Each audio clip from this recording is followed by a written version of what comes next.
I'm going to try and keep this reaction short and sweet. There's probably not going to be a lot of yelling in here, if at all. Because what else is there to say that I haven't said in every single one of these Cavs losses in this postseason? Cavs were out-physicaled again. Got out-rebounded again. In the stat sheet, I think we actually kept it a little bit closer, but if you watch the game, the Pistons got countless rebounds. How many? Does it even show offensive rebounds?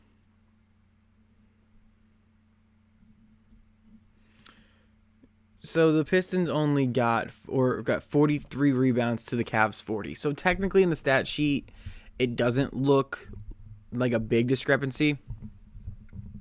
But if you really watch the game, you know how bad that game was for the Cavs rebounding wise. And that was really the thing that lost them this game. And I know some Cavs fans are probably going to be like, oh, this was a makeup game for the foul that was not called a foul. The tripping foul that wasn't called in Game 5 on Jared Allen. And that's one call. You know, I don't believe in conspiracy theories with sports like that. Obviously, stuff does happen. But it's normally a dime a dozen, or what I hope is a dime a dozen. It wouldn't be the first time. If there was a few years or a year or two down the road and something comes out with the officials, not saying that there is, but it wouldn't be the first time. You know, Netflix has made countless documentaries. ESPN has made countless documentaries. Every major television company that makes sports documentaries has made a documentary about corruption in the sports world. Every single one. So, would it surprise me? No.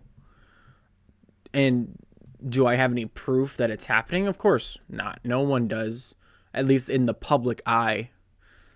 Or at least that they're willing to admit, you know. Were there some frustrating calls? Yeah.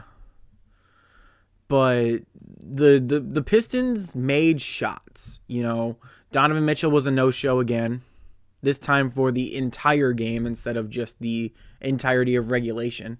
This time Max Strus wasn't there to basically, bail Donovan Mitchell out of this game. And Duncan Robinson was back.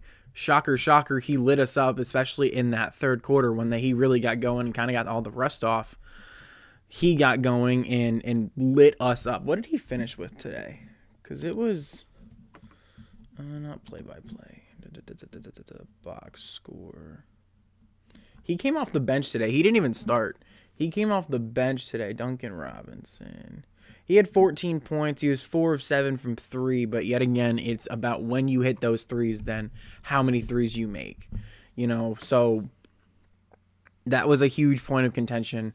Yet again, Cavs are, you know, letting people just waltz right by them defensively, or, you know, letting guys get open from 3 and then no one comes over and helps out. And the Pistons are a team that's going to make those open shots.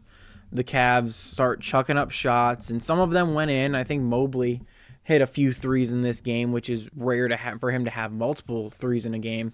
He hit that one big 3 in Game 5 to kind of get the momentum back for Cleveland. He hit a few today, but there wasn't anything. The Cavs just came out completely flat. And the Pistons played like their lives depended on it, because it did. You know, Pistons down 3-2 at the beginning of this game. They were, of course, down 3-2. And they played like their season was on the line, and the Cavs played like it was a Thursday night game on, you know, the local, that's only being broadcasted on the local stations. That's how the Cavs played today. And not even against a good quality team. They played like they were playing the Washington Wizards on a Thursday night game with a quarter of the seats being filled. That's what they played like today.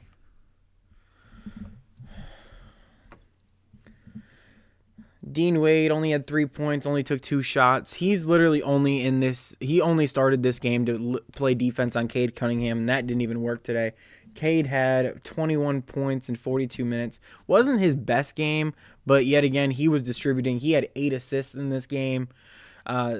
Yeah, and he was, this was a gettable game for the Cavs. Before that third quarter that the Pistons really took off and the Cavs really cooled down offensively, this was a gettable game. The Cavs were only down, 5 at halftime?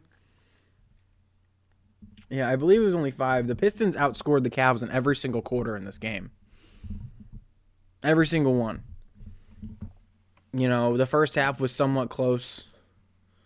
No, the Cavs were only down by 3 at halftime. Okay, so it wasn't 5, it was 3. But that was without, of that late push that the Cavs tend to kind of have late in these quarters. That is something that the Cavs are known for. Both of these teams are very, run heavy. They're not going to be very consistent, but they can make runs. And, when they do that, it comes in big, big chunks. The Cavs with their biggest run in franchise history came in this series. The Pistons, I think, got out to like a 17-4 or 17-7 run at some point in this game. Maybe it was probably in the third quarter, if I'm really being honest. But that third quarter was bad. It was one of the worst offensive quarters for the Cavs in the entire playoffs this year. It was bad. Jared Allen had 13 points. He's not our star player. He's a guy that's really there to be that big center. He's not going to be a Jokic that's going to be scoring 30-plus points a game. We don't have him for that reason. We do have this man, Donovan Mitchell, 37 minutes, 18 points, 6 of 20 from the field. What is that? What is that? This is game 6. This could very well be your last game at home. And you play like that. 2 of 6 from 3. Yet again, can't hit a 3 to save his life. I think hit only 1, maybe 2 threes in last game. Both of them, if only one or 2, however many he hit, all of them came in overtime. So technically, he shot better in regulation than he did last game. Difference was Max Strus had the game of his life. He came back down to earth because it's Max Strus. You don't pay him to score consistently like he did, last game. Evan Mobley, same boat as Donovan Mitchell. 18 points. Felt like a frickin' cone defensively. It was the most annoying game to watch because it just felt like the Cavs just played like we can get them next game. Guess what? You've won one game on the road this entire playoff run, and it was in overtime with arguably their best three-point shooter out and a guy that's been basically demolishing you for this entire series, especially when it's in Detroit. Those first 2 games, Duncan Robinson played like he was the best player or the second best player on the court besides Cade Cunningham. Does any Cavs fan have any hope that they're going to stop Duncan Robinson and Cade Cunningham and what's his face?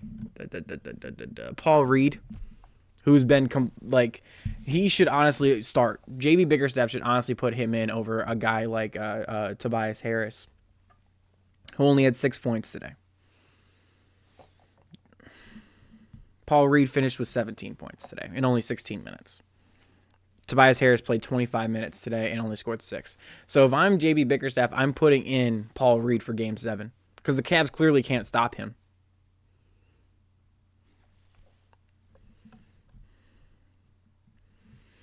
James Harden had 23 points. He was our kind of bright spot.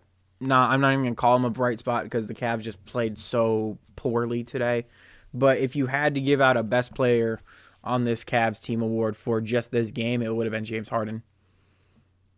And it just sucks that literally nobody else showed up today.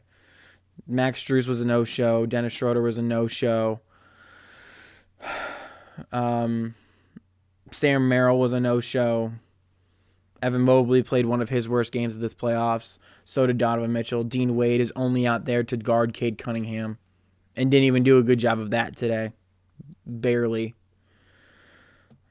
Jarrett Allen played okay, but he's not an offensive guy. He's a defensive guy. But what are you going to do when, he was only a -5 today. He was tied with James Harden for the best plus-minus in the starting lineup. Everyone else, Dean Wade was a -16, but that makes sense because he was guarding Cade basically the entire time that he was on the floor. Evan Mobley was a -24, and Donovan Mitchell was a -25. Right there tells you all you need to know.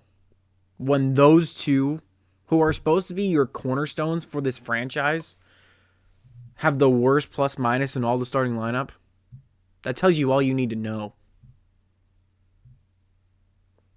And yet again, the Cavs just don't look like they're playing for their life. Were there a couple of frustrating calls made by the refs? Yeah, sure. Or no calls that, you could argue should have been fouls? Sure. Did the Pistons also make a bunch of offensive rebounds, sometimes like 2 or 3 in a single possession, and then make a 3, and then all you have to blame is yourself because you can't get a rebound? That's also your fault too. The refs did not hand this game to Detroit. Did they help? Sure, a little.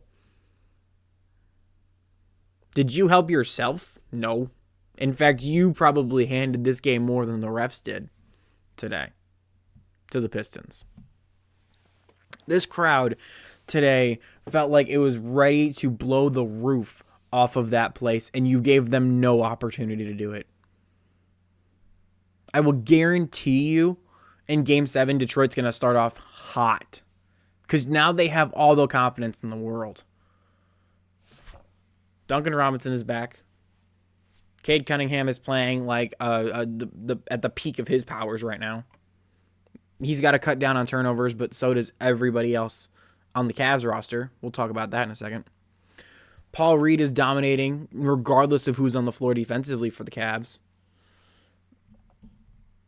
And Asar Thompson is just intimidating a bunch of people. That technical was... It was great if you were a Detroit fan. It was annoying if you were a Cavs fan. That should not have been upgraded to a flagrant 2. I agree with the flagrant 1 call, but it was like the Kobe. You remember in the Olympics when it was the 08, 09, something like that, when it was like the Redeem Team, I think they called it. And Kobe runs through Gasol's chest on the first play of the game, and everyone was like, whoa, you've probably seen the edits on social media about that or something like that. That's how it felt like. And Ahmed Thompson just walks right over, I think it was Dean Wade or Max Strus, one of the two. And no one does anything about it. Nobody. And it was right by the Pistons bench. So, and they all see it and they all know, all right, we got to back him up. And then there was just nobody that stood up for it. It was if we want to go back to hockey here for a second, it was when Austin Matthews got injured for the Toronto Maple Leafs and tore his ACL, I want to say. And no one stepped up when it was clear that he was hurt. No one stepped up. No one fought the guy that hurt Austin Matthews. And that was the... season in a nutshell. Today, the game in a nutshell was, I believe it was No. I think it was Dean Wade. He got a ball passed into him on an inbound play and slips. And I believe it was Tobias Harris that just kind of took it, dunked it, and if you wanted to just look and just watch this game in one play, that would have been it. The Cavs falling right on their back, And the Pistons saying, oh, cool, appreciate it. And leaving the building with a win. A dominating win. Probably the most dominating win in this entire series. That was at your home court where you haven't lost yet. And now you got to win one more in Detroit, something that took you overtime to do. And depending on how you feel about that, no foul call, you almost lost. This would have been the series if that foul gets called. Cavs would have lost in 6. That's how, there was no fight. There was never a point where, maybe when the Cavs, the point where you thought maybe the Cavs could come back was after the clock hit 0 at halftime. That was the peak. As soon as that third quarter got going, you immediately knew this game was done. You could have turned off the TV right there and not missed anything. There's nothing. Pistons smothered the Cavs all second half. They scored 19 points in the third quarter. And after a quarter where it felt like the Cavs had all the momentum. And they came out completely flat. And the Pistons took advantage. And now we're going back to Detroit for Game 7. With a confident, more healthy Detroit for Game 7. An environment that's just going to be just as ruckus, if not even more. And this team doesn't play well on the road in the playoffs. They just don't. It's a fact. This was your opportunity to get it done. And I've said this over and over. If this series goes 7, we're not winning. And I hope I'm wrong. I really, really do. But does any Cavs fan think we're going to go back to Detroit and win this game? No. I just don't get it. I don't get it. You escape with the win in Detroit. You have all the momentum and you come out that flat and never get going. Ever in this game.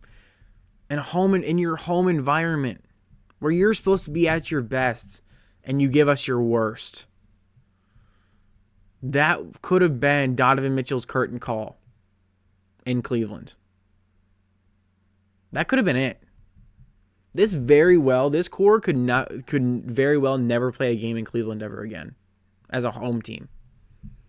You know, of course, if they still play, they're going to come back to Cleveland as a road team if they leave. But this core could just have played their very last game in Cleveland. And I don't know if that's hit them yet. Donovan Mitchell all season has talked about getting to the conference finals. That was your opportunity. And you blew it. And not like, you missed the last second shot. No, you blew it.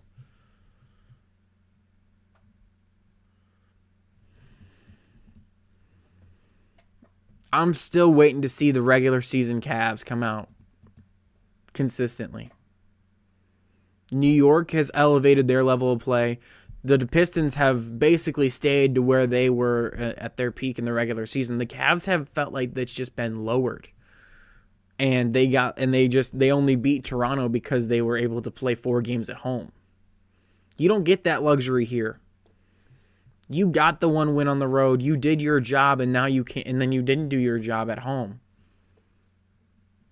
You were supposed to win this game, and you blew it, and you got blown out on your home court. How does it feel to have those Detroit fans waving goodbye to your fans in what could be your last home game? You know, like, the entire broadcast in that second half was basically just a Detroit watch party. It's basically all it was. Because you gave that home crowd nothing to cheer for. And honestly, if they would have stuck around, they probably would have booed you off the court.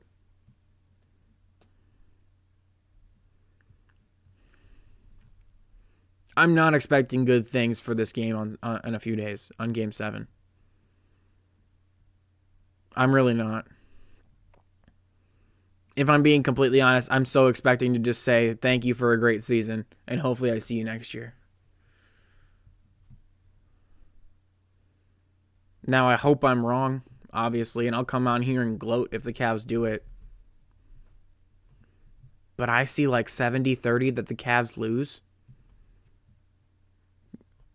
And I really, really hope this video aged horribly, just like the game 4 instant reaction against Toronto. That aged horribly.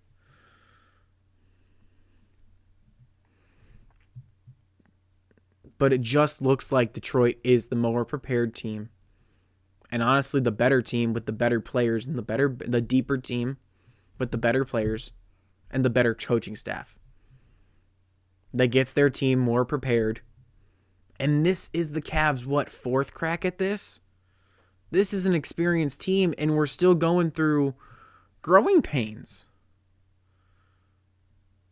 Like, I don't get it. You bring in James Harden, and he gives you a halfway decent game, and no one else on this team shows up. James Harden is not supposed to be your saving grace. He's supposed to be your finishing, like your finishing block to this core and this team, not your savior.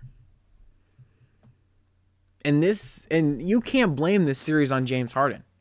You can blame it on Donovan Mitchell, you can blame it on Evan Mobley, and you can blame it on Kenny Atkinson. You can't blame this series on James Harden. He's probably been the Cavs' best player all series consistently.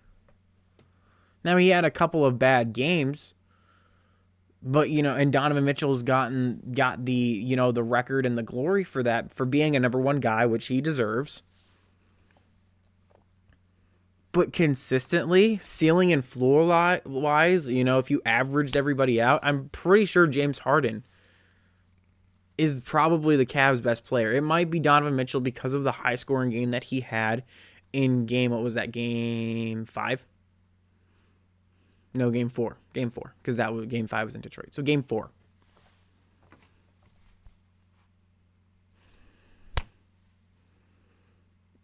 That's ridiculous. James Harden was supposed to be your final block or final piece to this puzzle, not your foundation. Donovan Mitchell, Evan Mobley, Jared Allen, Kenny Atkinson. That's your foundation. And it crumbled today. And they better get going. Now, if the Cavs come out and start off real hot and quiet that crowd down, which will be a really hard thing to do, because yet again, momentum flips like that when you're on the road against a team that's this good as the Detroit Pistons. They're the number one seed for a reason. And you just let this opportunity slip away. If you're Donovan Mitchell, people are going to start calling you the next James Harden, which is ironic. But you're going to start being called the next James Harden because you can't get it done in the playoffs. People are going to start calling you a regular season merchant. Do you want that title? Or do you want a ring on your finger? And I'm not talking about a wedding ring, which is also very important, to some people. Some people no, but most people, yes, very important. But you want a championship ring on your finger. You don't want a regular season title. That's not a thing, Unless you don't count the NBA Cup. You get my expression here. You want an NBA championship. You put in the work all season. Now go get it. You're expecting this to just fall in your hands. No, you got to go and take it. Detroit is prepared to go and take it. The Cavs look like they're prepared to let this just fall into their lap like a pop fly. Which it honestly is ironic because it just felt like that was the Cavs' rebounding strategy all game. And Detroit's strategy was go up and get it. The Cavs looked like they were just kind of waiting for the ball to fall in their hands. Who would have thunk Detroit comes out with a bunch of offensive rebounds in those scrums and capitalizes on those opportunities? Imagine that too. Capitalizing on opportunities the other team on other teams' mistakes. Oof, that's out there. But you know, we got to wait and see. This is why we love sports. You know, at the end of the day, it's just one game. But this felt like a really important game.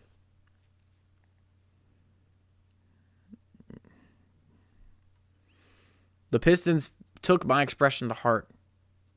You could lose by 100 or you could lose by 1. You're still only down one game. They took that to heart today. Now it's up to the Cavs to take it to heart and go take this thing from Detroit again. Will they do it? I don't know. Can they do it? Absolutely. I'll see you for Game 7.